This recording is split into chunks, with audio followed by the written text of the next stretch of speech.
ko maintindihan kung ba't sila ganyan. Minsan kami ang nakikita't pinag-uusapan. Kasalanan ko bang umibig at iwanan?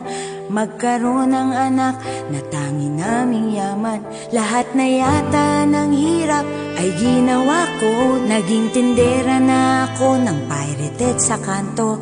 Naging construction worker para lang mabuhay kayo. Gay impersonator ang naging trabaho ko.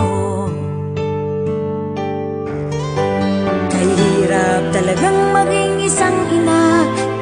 Mahaba dapat ang iyong pasensya. Pero kahit andyan ang problema, para sa anak lahat ay kayang-kaya.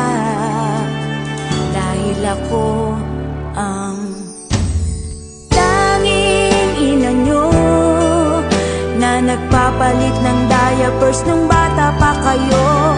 Tanging ina nyo ang nag-aalaga na mamlansya ng damit nyo. Nagpapaligo habang nagluluto ako. Nagpapakain, nag-aalaga sa inyo.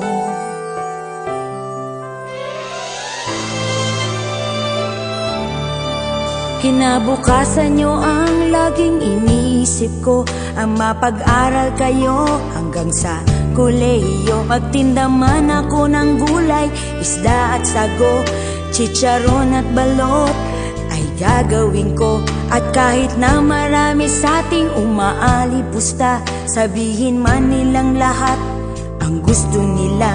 Dito sa puso ko'y pantay-pantay ang nadarama bilang mga anak, dahil ako ang inyong ina.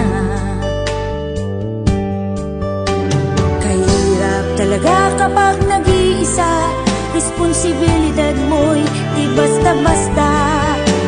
Kuryente, tubig, bayad sa kasera. Kung may sobra may baon sa eskwela. Dahil ako ang tanging ina nyo, ang